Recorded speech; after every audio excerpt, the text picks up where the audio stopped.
हाँ जी, तो welcome back to micro services lecture 1। Lecture 0 में हमने डिस्कस करा था कि भाई एक्चुअल में नीट क्यों पढ़ रही है, एंड हमने एक कोर्स का ओवरव्यू लिया था कि भाई क्या क्या टेक स्टेक अपन पढ़ने वाले हैं और क्या इस कोर्स के अंदर क्या क्या चीज़ होने वाली है, राइट। सो इसके बारे में डिस्कस करा था। अगर अभी तक आप लोग लेट हो तो यहाँ पे सीधी ये मैंने प्लेलिस्ट बना रखा है, तो जाके इस प्लेलिस्ट को आप लोग सेव कर लो, है ना। एंड अभी अपन सीखते हैं थोड़ा सा और चीज़ें, है ना, लाइक कि माइक्रो सर्विसेज होती क्या है। ओके, सो आज के इस लेक्चर में हम सीखेंगे कि भाई what is monolithic architecture and micro services architecture क्या होती है, एंड दोनों में डिफरेंस क्या होता है। मतलब मोनोलिथिक जब लोग कोड कर रहे हैं तो माइक्रो सर्विसेज में शिफ्ट करने की ज़रूरत क्यों पड़ी, राइट। इसके बारे में चर्चा करेंगे। एंड अभी थोड़ा सा 2-3 लेक्चर में थोड़ा सा थ्योरी रहेगा। उसके बाद तो हम भाई प्रोजेक्ट पे प्रोजेक्ट ही बिल्ड करेंगे, राइट। तो बहुत ही बढ़िया कंटेंट होगा, एकदम मस्तदार, है ना।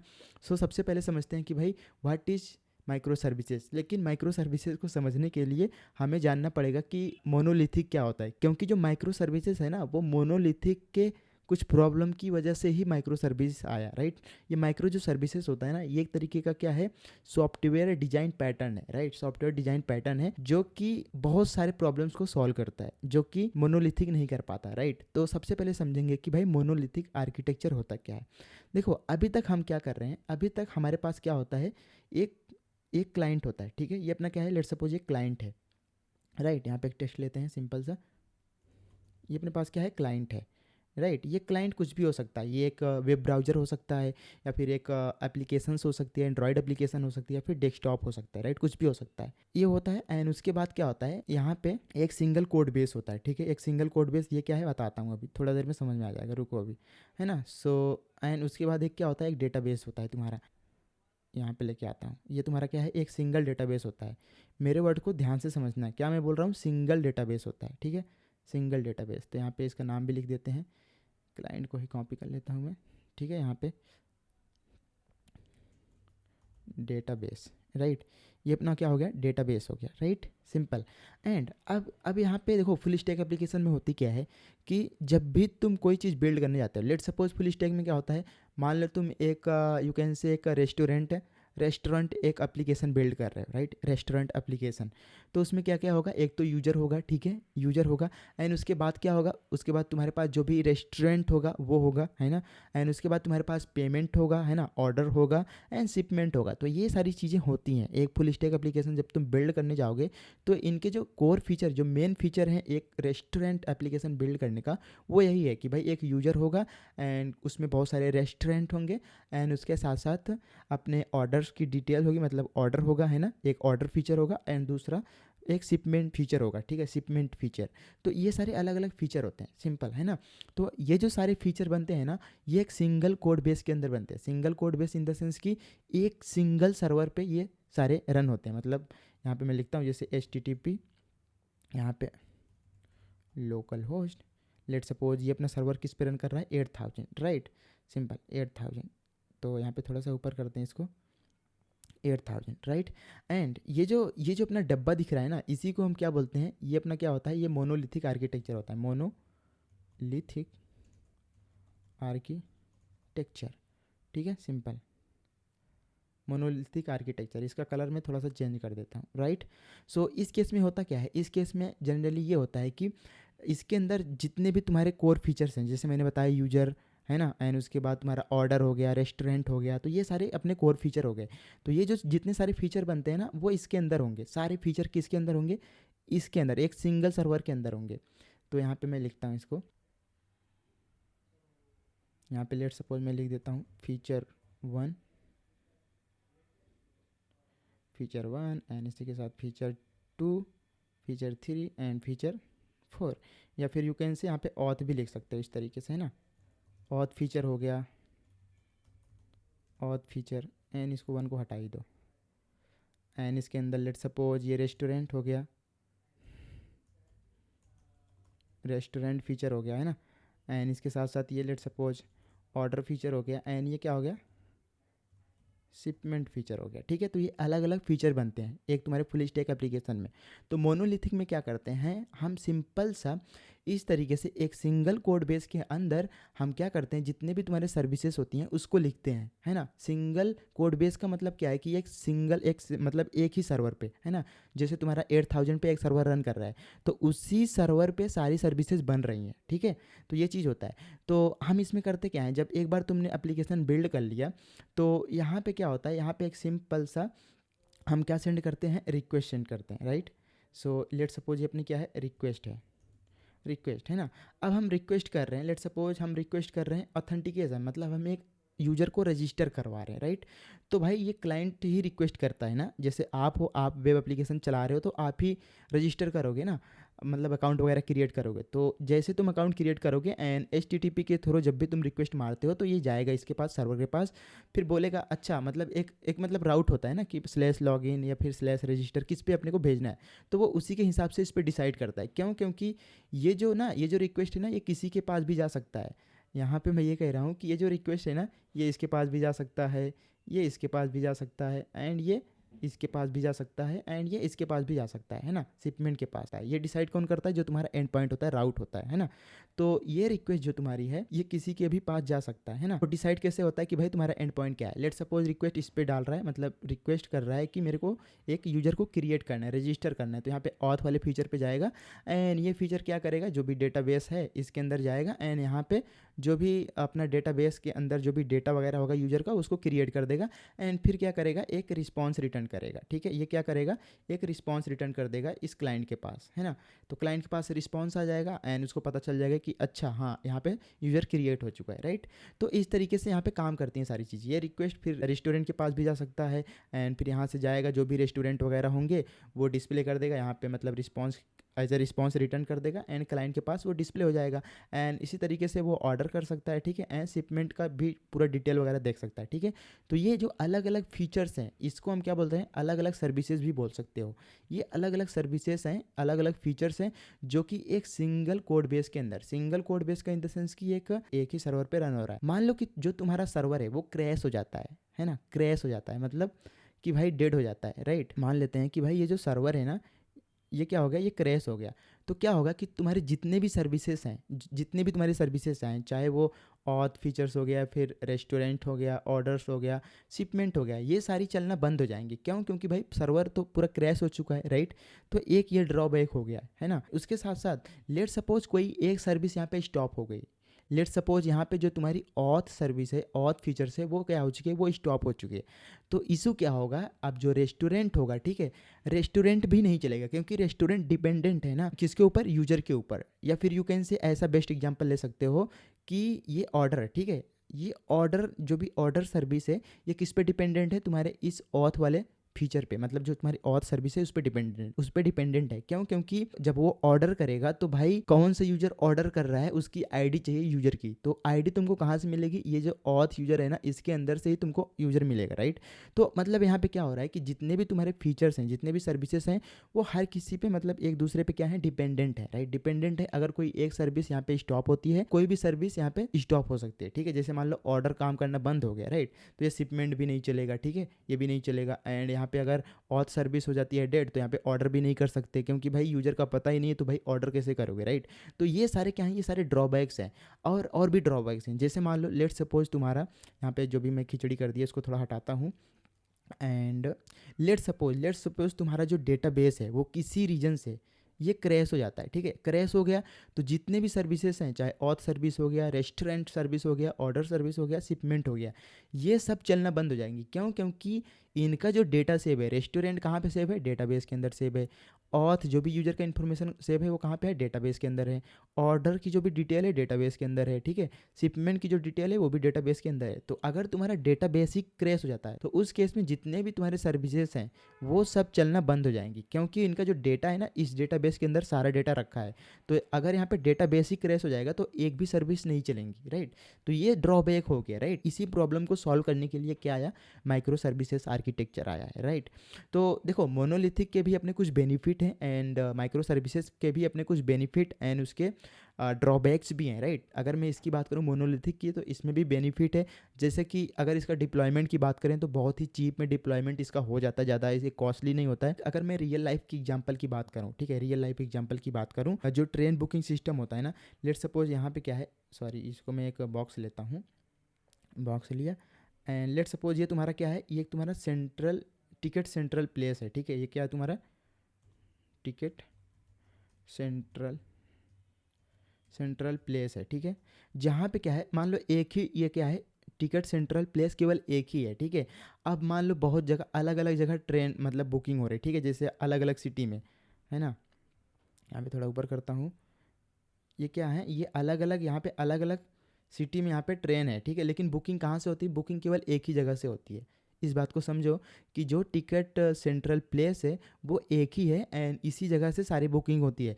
अब मान लो इन केस तुम्हारा ये जो सेंट्रल प्लेस है ये किसी तरीके से डेड हो जाता है या फिर काम करना बंद हो जाता है, तो जितना भी यहाँ पे ट्रेन है, ठीक है, यहाँ पे जितने भी तुम्हारे ट्रेन है, ठीक है, लेट सपोज ये एक ट्रेन है किसी और सिटी में, ये भी एक ट्रेन है किसी और सिटी में, ये भी एक ट्रेन है किसी और सिटी में, तो ये जो ट्रेन है ना वहीं की वहीं रह जाएंगी। क्यों? क्योंकि भाई यहाँ पे बुकिंग हो ही नहीं पा रहे, तो बुकिंग नहीं होगी तो ट्रेन तो खड़ी रहेगी ना, क्योंकि टिकट ही नहीं बुक हो पा रहे। लेट सपोज ये डेड हो गया, ठीक है, ये डेड हो गया एंड इसी मतलब यहीं पे टिकट बुक होता है एंड यही डेड हो गया, तो भाई कोई भी ट्रेन नहीं चलेंगी, राइट। सारी जो ट्रेन है वो बंद हो जाएंगी, है ना। तो ये एक ड्रॉबैक है, ये एक तरीके का क्या है, मोनोलिथिक आर्किटेक्चर है, राइट। ये एक तरीके का क्या है, मोनोलिथिक आर्किटेक्चर है। एंड इसी तरीके से और भी सारे एग्जांपल्स हैं, जैसे तुम्हारा जूडियो हो गया, ठीक है, तुम लोग बहुत सारे शॉपिंग करने जाते हो जूडियो में, जूडियो में भी क्या है, अलग अलग सर्विसेज हैं, अलग अलग फीचर्स हैं। जैसे एक तो क्या हो गया, इन्वेंट्री मैनेजमेंट हो गया, ठीक है, एंड दूसरा क्या है, बिलिंग हो गया, जहाँ पे बिलिंग सारी चीज़ें होती हैं। जो तुम्हारा बिलिंग है वो वही काम करना बंद हो गया। मतलब कई बार ऐसा होता है ना कि जूडियो में गए हो एंड वहाँ पे भाई जो पेमेंट है ना, पेमेंट होना ही बंद हो जाता है, मतलब कुछ रीजन की वजह से जो भी सर्वर वगैरह इशू होता है कई बार, है ना, तो पेमेंट लेना ही बंद कर देता है। तो मान लो अगर तुम्हारा पेमेंट ही लेना बंद हो जाएगा, तो भाई मतलब सारी चीज़ें तो बंद हो जाएगी। यूजर क्या करेगा, यूजर भाई सिर्फ कपड़ा ही देखता रहेगा, वहाँ पे आगे कुछ प्रोसीड ही नहीं कर पाएगा, क्योंकि तुम जूडियो को बाहर तभी जा सकते हो या तो भाई कुछ लो ही मत निकल जाओ, या तो फिर क्या है कि जब तुम्हारा पेमेंट एक बार चलना स्टार्ट हो जाएगा तो सारा काम स्टार्ट हो जाएगा, मतलब समझ रहे हो। एक बार जब तुम्हारा अगर पेमेंट होना स्टार्ट हो गया तो तुम्हारा सारा यूजर आएंगे, शॉपिंग करेंगे, फिर उसके बाद पेमेंट करेंगे, फिर चले जाएंगे, तो मतलब सारा प्रोसेस चलता रहेगा, राइट, इस केस में। लेकिन अगर तुम्हारा पेमेंट बिलिंग ही स्टॉप हो चुका है तो सारा चीज़ें बंद हो जाएंगी। तो ये कुछ ड्रॉबैक्स रहे अपने मोनोलिथिक आर्किटेक्चर में। तो यहाँ पे अब हम बात कर लेते हैं माइक्रो सर्विसेज। अब इसी प्रॉब्लम को सॉल्व करने के लिए क्या आया, माइक्रो सर्विसेज आया, राइट। तो यहाँ पे अगेन मैं ड्रॉ करता हूँ थोड़ा सा डायग्राम। लेट सपोज ये अपना क्लाइंट रहा, ठीक है, इसका हम वाइट ले लेते हैं। ये क्या है, क्लाइंट है, राइट, ये क्लाइंट हो गया एंड इसके अंदर अब क्या है, इसके अंदर अलग अलग सर्विसेज होते हैं, ठीक है। जैसे ये एक सर्विस हो गया, राइट, एंड इसी को मैं क्या करूँगा, डुप्लीकेट करूँगा, ये अलग अलग सर्विसेज हो गया, राइट। लेट सपोज इसका मैं नाम दे देता हूँ कुछ, सर्विस वन, सर्विस वन, जो कि अपना कुछ भी हो सकता है, एक यूजर की सर्विस हो सकती है, राइट। एंड इसको हम सर्विस थ्री नाम दे देते हैं, ठीक है। माइक्रो सर्विसेज जो आर्किटेक्चर होता है इसके अंदर क्या होता है, मल्टीपल डेटाबेस होता है, हर एक सर्विस के लिए अपना अपना अलग अलग डेटाबेस होता है, ठीक है। जैसे मान लो इस सर्विस के लिए ये वाला डेटाबेस है, ठीक है, ये है, एंड इसी तरीके से इसके लिए ये वाला डेटाबेस है, इसके लिए ये वाला डेटाबेस है। अब ये जो डेटाबेस है ना, ये अलग अलग डेटाबेस हो सकते हैं, ये माई एसक्यूएल भी हो सकता है, ठीक है, माई एसक्यूएल भी हो सकता है एंड एसक्यूएल, एंड उसके साथ साथ लेट सपोज ये मोंगो डीबी है। तो ये डिसाइड कैसे होता है कि भाई कौन सा डेटाबेस यूज करना है, तो ये डिसाइड होता है तुम्हारे रिक्वायरमेंट के हिसाब से भाई, कि हमें कौन सा काम मतलब कौन इफिशिएंट करके दे रहा है, उसके हिसाब से यहाँ पे डेटाबेस हम यहाँ पे डिसाइड करते हैं, राइट। एंड इसी को लेते हैं फिर से, एंड लेट सपोज ये पोस्ट ग्रेस हो गया, पोस्ट GRESQL, ठीक है, ये हो गया। तो अलग अलग डेटाबेस होते हैं रिगार्डिंग अलग अलग सर्विसेज। तो यहाँ पे थोड़ा सा इस तरीके से मैं ड्रॉ कर देता हूँ। अब इसके अंदर जो भी रिक्वेस्ट होती है, लेट सपोज यहाँ पे एक रिक्वेस्ट करता है यूजर, यहाँ पे let suppose we have a request, this is a request, right.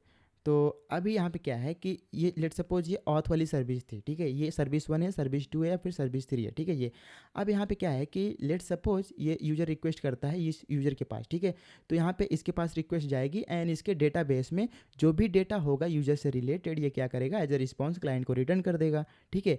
अब ये जो सिस्टम है ना, ये जो सिस्टम है ये क्या है, एक दूसरे से इंडिपेंडेंट है, इसी को हम क्या बोलते हैं, आइसोलेटेड भी बोलते हैं, ठीक है। आइसोलेटेड का मतलब क्या है कि भाई ये जो जितनी भी सर्विसेज हैं, सर्विस 1, सर्विस 2, सर्विस 3, ये एक दूसरे से क्या है, इंडिपेंडेंट हैं। इनको भाई इन सर्विसेज को इनसे लेना देना कुछ है नहीं, ये क्या है, आइसोलेटेड है, आपस में ये कम्युनिकेट नहीं कर सकते हैं, लेकिन कुछ उसके अलग तरीके होते हैं, वो आने वाले लेक्चर में हम सीखेंगे। लेकिन अभी इतना समझो कि भाई हर एक यहाँ पे अलग अलग सर्विस होती है। जैसे यहाँ पे क्या था, यहाँ पे एक सिंगल कोड बेस के अंदर यहाँ पे उसके सारे सर्विसेज थी, जैसे ऑथ सर्विस, रेस्टोरेंट हो गया, ऑर्डर हो गया, शिपमेंट हो गया, राइट। यहाँ पे कैसे तुम्हारा इशू रिजॉल्व हो रहा है, लेट सपोज इन केस तुम्हारी ये जो सर्विस है ना ये चलना बंद हो गई, ठीक है, ये जो सर्विस है ये चलना बंद हो गई, तो जो तुम्हारी ये वाली सर्विस है ना, ये वाली सर्विस अभी चलती रहेगी, ठीक है, क्योंकि ये सर्विस जो एक दूसरे से आपस में इंडिपेंडेंट है, आइसोलेटेड है। तो यहाँ पे अगर यूज़र रिक्वेस्ट करेगा तो इसके अंदर जाएगा, यूज़र देखेगा भाई अच्छा क्रिएट करना यूज़र, तो MySQL के अंदर जाएगा, यूज़र को क्रिएट कर देगा, राइट। एंड उसके बाद ये MySQL यहाँ पे आएगा सर्वर के पास एंड सर्वर रिस्पॉन्स रिटर्न कर देगा, ठीक है, सिंपल। तो यहाँ पे तुम देख रहे हो किस तरीके से अदर जो तुम्हारी सर्विसेज थी वो अगर इन केस क्रैश भी हो जाती हैं तो भी तुम्हारा कोई इफेक्ट नहीं पड़ेगा जो तुम्हारा एप्लीकेशन होगा, राइट। लेट सपोज जो तुम्हारी ऑर्डर की सर्विसेज हैं वो बंद हो जाती हैं, फिर भी तुम्हारा ये जो ऑथ वाली सर्विस है वो चलती रहेगी, मतलब यूजर अपना अकाउंट क्रिएट कर सकता है। मतलब ऐसा नहीं है कि भाई अगर ऑर्डर नहीं हो पा रहा है किसी रीजन से तो यूजर रजिस्टर भी नहीं कर पा रहा है, तो ये तो कोई सेंस ही नहीं बनता ना। यही प्रॉब्लम सॉल्व करता है क्या, माइक्रो सर्विसेज आर्किटेक्चर। तो यहाँ पे हम थोड़ा सा लिख देते हैं कि माइक्रो सर्विसेज आर्किटेक्चर, ठीक है, माइक्रो सर्विसेज आर्किटेक्चर। इसके साथ साथ यहाँ पे मैं इसको बैक करूँगा ये सारी सर्विसेज को, एंड अभी इसके बाद यहाँ पे लिखता हूँ। तो यहाँ पे तुमको समझ में आया कि भाई जितनी भी सर्विसेज होती हैं वो एक दूसरे के इंडिपेंडेंट होती है, मतलब किसी को लेना देना नहीं है इन सारे सर्विसेज से, है ना। तो ये चीज़ आपको समझ में आ गया आई होप, है ना। अगर कोई डाउट रह रहा है तो कमेंट में आप लोग कमेंट कर सकते हो। यहाँ पे तुमको डायग्राम भी अच्छे से दिखा देता हूँ। यहाँ पे माइक्रो सर्विसेज आर्किटेक्चर पे जाओ एंड यहाँ पे इमेज पे जाओ and then you will see यहाँ पे कोई अच्छा सा डायग्राम सीधी सी ये रहा, सीधी सी। यहाँ पे क्या है, ये अपना क्लाइंट हो गया, वही वेब या मोबाइल एप्लीकेशन कुछ भी हो सकता है। एंड उसके बाद यहाँ पे एक एपीआई गेटवे है, तो इसको अपन बाद में समझेंगे किसी और लेक्चर में, है ना। एपीआई गेटवे वगैरह क्यों इंपॉर्टेंट है, क्या काम है इसका, है ना, ये सब हम समझेंगे, ठीक है, डोंट वरी। अभी के लिए जो रिक्वायर्ड है वो चीज़ समझो। तो यहाँ पे जब भी यूजर रिक्वेस्ट करता है सीधी से यहाँ पे माइक्रो सर्विसेज के अंदर ये अलग अलग सर्विसेज हैं। कैटलॉग एक अलग सर्विस हो गया एंड उसके रिगार्डिंग एक अपना डेटाबेस है। एंड इसी तरीके से यहाँ पे शॉपिंग कार्ट हो गया, इसके रिगार्डिंग एक अपना डेटाबेस है। एंड डिस्काउंट हो गया, इसके रिगार्डिंग अपना खुद का डेटाबेस है, ठीक है। अगर यहाँ पे इन केस ये ऑर्डर सर्विस बंद हो गई चलना, ऑर्डर सर्विस हो गई बंद चलना, तो क्या होगा कि जो तुम्हारा कैटलॉग है, शॉपिंग कार्ट है, डिस्काउंट है, ये सारी सर्विसेज चलती रहेंगी, ठीक है। ऐसा नहीं है कि भाई अगर ऑर्डर लेना बंद कर दिया इस वेबसाइट ने तो फिर यहाँ पे शॉपिंग कार्ट भी नहीं कर पा रहा है यूजर, ठीक है। तो ऐसा नहीं होता है। तो माइक्रो सर्विसेज इसी प्रॉब्लम को सॉल्व करता है कि अगर इन केस अगर कोई एक सर्विस स्टॉप हो गई तो बाकी जो अदर सर्विसेज हैं वो चलती रहेंगी, ठीक है। तो ये हो गया अपना क्या, microservices architecture. Okay, so I hope you got it about क्या, microservices and monolithic architecture and उसके ड्रॉबैक क्या हैं। एंड यहाँ पे एक चीज़ और, जो माइक्रो सर्विसेज होता है ना ये थोड़ा सा कॉस्टली होता है, इसका डिप्लॉयमेंट भी काफ़ी कॉस्टली होता है। क्यों, क्योंकि इसके पास देखो अलग अलग डेटाबेस हैं, ठीक है, अपना अलग अलग सर्वर्स है, हर एक सर्वर को डिप्लॉय करना पड़ता है। एक चीज़ और यहाँ पे बता देता हूँ कि ये जितने भी सर्विसेज होते हैं ना इसका अपना खुद का क्या होता है, अपना खुद का एक सर्वर होता है, ठीक है। तो यहाँ पे इसी को यहाँ पे लिखता हूँ मैं, लेट सपोज यहाँ पे HTTP, यहाँ पे local host and let suppose ये 8001 पे रन कर रहा है, 8001 या फिर 8000, एंड ये लेट सपोज 8002 पे रन हो रहा है, ठीक है। तो यहाँ पे तुम देख सकते हो कि भाई अगर कोई भी एक सर्विस यहाँ पे अगर कोई भी एक सर्विस यहाँ पे डेड हो जाती है लेकिन बाकी दूसरी चलती रहेंगी, ये वाली और ये वाली, राइट। तो ये एक दूसरे से इंडिपेंडेंट है। अभी हम बाद में देखेंगे कि भाई इसका जो डेटा वगैरह है कैसे एक्सेस करेगा, ये है ना, क्योंकि यही तो मेन है, ठीक है। माइक्रो सर्विसेज में यही मेन चीज़ है। 90% you can say micro services में यही है कि भाई एक दूसरे सर्विस आपस में कम्युनिकेट कैसे करते हैं, राइट। इसी को अपने को अच्छे से समझना है। एंड अगर डेटा ट्रांसफ़र करना है एक सर्विसेज से दूसरे सर्विसेज में तो वो कैसे करना है, राइट। तो ये अपना 90% यू कैन से कि जो माइक्रो सर्विसेज है उसमें यही प्रॉब्लम है और इसी प्रॉब्लम को हम अच्छे से समझेंगे, राइट। तो ये आई होप कि समझ में आ गया। एंड इसके अंदर और भी बहुत सारे मतलब इसके अंदर क्या है, इसके अंदर और भी सारे बेनिफिट है माइक्रो सर्विसेज के अंदर। एंड लेट सपोज कल को अपने को जो ऑथ वाली सर्विस है, ये जो सर्विस है लेट सपोज ये ऑथ सर्विस है, इसका तुम वर्जन वगैरह भी चेंज कर सकते हो। एंड इसमें क्या था, इसमें यह है कि भाई अगर तुम इसका लेट सपोज ऑथ का लेट सपोज तुम कोई पैकेज यूज कर रहे हो एंड उसका वर्जन चेंज करते हो, तो इंटायर जो एप्लीकेशन है ना उसको तुमको क्या करना पड़ेगा, फिर से रीडिप्लॉय करना पड़ेगा। ठीक है, समझ रहे हो कि मतलब जितना भी तुम्हारा पूरा कोड है उसको पूरा रीडिप्लॉय करना पड़ेगा। मतलब जो CI/CD पाइपलाइन वगैरह होती है उसमें क्या करना पड़ेगा, तुमको फिर से उसको सारा चीज़ करना पड़ेगा, राइट। इस केस में अगर कोई एक सर्विस के अंदर कोई एक फीचर के अंदर अगर थोड़ा सा भी चेंजेस करते हो तो पूरा जितना कोड है उसको फिर से तुमको क्या करना पड़ेगा, डिप्लॉय करना पड़ेगा। लेकिन इस केस में ऐसा नहीं है, क्योंकि ये भी डिप्लॉयड है, ये भी डिप्लॉयड है, ये भी डिप्लॉयड है। अगर इसमें चेंजेस चाहिए तो इसको चेंज करेंगे, फिर केवल इसी को डिप्लॉय करेंगे, ना कि पूरे कोड को, ना कि अदर सर्विसेज को, क्योंकि ये तो ऑलरेडी डिप्लॉयड है ना। एंड इसमें और भी बेनिफिट होता है, जितनी भी बड़ी कंपनीज होती हैं वो इसी को फॉलो करती हैं, क्योंकि भाई ये जो माइक्रो सर्विसेज आर्किटेक्चर है ना ये काफ़ी ईजी होता है। तो इसके अंदर क्या है, लेट सपोज किसी को SQL आता है, ठीक है, लेट सपोज यहाँ पे क्या है, कोई नया इंजीनियर आता है, ठीक है, लेट सपोज यहाँ पे कोई एक नया इंजीनियर आता है, तो वो क्या करेगा, डायरेक्टली इस वाले माइक्रो सर्विसेज पे काम करना चालू कर देगा। अगर उसको मोंगोडीबी नहीं आता है, पोस्टग्रेस नहीं आता है तो भी कोई दिक्कत नहीं है, राइट। तो केवल ये इस वाले सर्विसेज पे काम करेगा, अथेंटिकेशन वाले सर्विसेज पे, राइट। एंड लेट सपोज कोई अलग कोई और यूजर आता है, ठीक है, कोई इन केस कोई और यूजर आता है तो वो क्या करेगा, वो इस वाले सर्विसेज पे काम करेगा, इस वाले सर्विसेज पे, राइट, इस वाले सर्विसेज पे काम करेगा। एंड उसको मोंगोडीबी आता है तो ठीक है। तो ऐसे ऐसे क्या होता है, ऐसे जो टीम होती है ना वो डिवाइड हो जाती है इस माइक्रो सर्विसेज में। सर्विस 1 में एक अलग टीम है, सर्विस 2 में एक अलग टीम है, राइट। तो इसके अंदर फ्लेक्सिबिलिटी होती है। फ्लेक्सिबिलिटी इस चीज़ की होती है कि तुम इसके अंदर कोई भी डेटाबेस यूज़ कर सकते हो, कोई भी टेक स्टैक यूज़ कर सकते हो। लेट सपोज ये जो अपना ये जो सर्विस है ये Node.js में लिखी गई है, तो सर्विस 2 को तुम किसी और लाइक डिजेंगो वगैरह यूज़ कर सकते हो, गोलैंग यूज़ कर सकते हो, ठीक है। तो अलग अलग टेक स्टैक यूज़ कर सकते हो। यहाँ पे इसकी मैं बात करूँ, ये जो मोनोलिथिक आर्किटेक्चर है इसके अंदर अगर तुम टेक्नोलॉजी चेंज करोगे तो तुमको पूरा कोड चेंज करना पड़ जाएगा, राइट। जबकि इस केस में क्या है, इस केस में तुम कोई भी टेक स्टैक यूज़ कर सकते हो, डिपेंड ऑन द रिक्वायरमेंट कि भाई रिक्वायरमेंट क्या है, ठीक है। सर्विस 1 के अंदर माइट भी तुम्हारा Node.js चल रहा है एंड इसके अंदर सर्विस 2 के अंदर लेट सपोज तुम्हारा कुछ और ही चल रहा है, मतलब डिजेंगो वगैरह चल रहा है। एंड सर्विस 3 के अंदर मान लो तुम्हारा गोलैंग चल रहा है, ठीक है। तो इसके अंदर तुम कोई भी प्रोग्रामिंग लैंग्वेज को यूज़ कर सकते हो, इसके अंदर फ्लेक्सिबिलिटी होती है सारी चीज़ की, राइट। एंड उसके बाद यहाँ पे कुछ कुछ बेनिफिट जैसे स्केलेबिलिटी, तुम किसी भी सर्विस को स्केल कर सकते हो। तुम्हें लग रहा है कि भाई जो ऑथेंटिकेशन वाली सर्विस है उसमें बहुत ज़्यादा लोड आ रहा है, बहुत ज़्यादा यूजर आ रहा है, तुम उसको स्केल कर सकते हो। एंड उसके बाद फ्लेक्सिबिलिटी, टेक स्टैक जैसे मैंने बताया कि भाई कोई भी टेक स्टैक तुम यूज़ कर सकते हो depending on the requirement. And उसके बाद यहाँ पे फास्टर डिप्लॉयमेंट तो है ही, जैसे मैंने बताया, development and deployment, easier maintenance and update. यहाँ पे वही चीज़ है कि भाई इसको मैनेज करना काफ़ी ईजी है। ये रहे कुछ यार बेनिफिट माइक्रो सर्विसेज के। तो आने वाले नेक्स्ट लेक्चर में हम यही सीखेंगे कि भाई इसके अंदर कैसे ये अलग अलग सर्विसेज कैसे आपस में कम्युनिकेट करती हैं, राइट। तो अभी आप लोग अगर इतना समझिए difference between micro services and monolithic architecture, तो आप लोग इस कोर्स से पूरा 100% लेके जा रहे हो, राइट। मैं ये मान के चल रहा हूँ, क्योंकि अभी मैंने कुछ माइक्रो सर्विसेज में कुछ पढ़ाया ही नहीं, अभी आपको थोड़ा सा बेसिक डिफरेंस बताया है between monolithic architecture and micro services architecture. अगर आपको इतना क्लियर हो गया डिफरेंस क्या होता है, ठीक है, तो that is enough, okay, that is enough. अभी बहुत सारी चीज़ है इस कोर्स में पढ़ने के लिए, ओके। तो अगर कोई भी चीज़ समझ में नहीं आई तो भी कमेंट कर सकते हो, उसका मैं रिप्लाई कर दूंगा, है ना, प्रॉपर एक्सप्लेनेशन के साथ। बाकी वीडियो अच्छी लगी तो लाइक शेयर सब्सक्राइब करो। मैं मिलता हूँ आपसे नेक्स्ट लेक्चर में। Bye bye.